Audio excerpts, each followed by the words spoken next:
మహిళా reservation bill పార్లమెంట్లో ఆమోదం పొందాలని ఆకాంక్షిస్తున్నట్లుగా మాజీ మంత్రి విడుదల రజని తెలిపారు. ఈ బిల్లుకు వైసీపీ పూర్తి మద్దతు ప్రకటించినట్లుగా చెప్పారు. ఈ మహిళా రిజర్వేషన్ బిల్లు చట్టరూపం దాల్చబోతోంది. It is a historical day. ఈ రోజు దేశ చరిత్రలోనే ఒక గొప్ప రోజుగా మిగలబోతా ఉంది.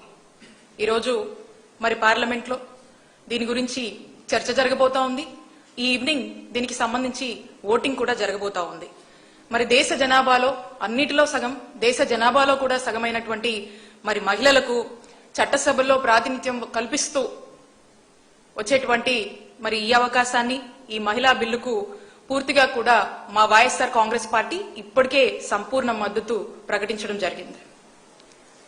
ఒక మహిళగా, మహిళా నాయకురాలుగా మరి ఈ ఉమెన్ రిజర్వేషన్ బిల్లుని పూర్తిగా కూడా ఇది పాస్ అవ్వాలని చెప్పి మనస్ఫూర్తిగా నేను ఆకాంక్షిస్తా ఉన్నాను.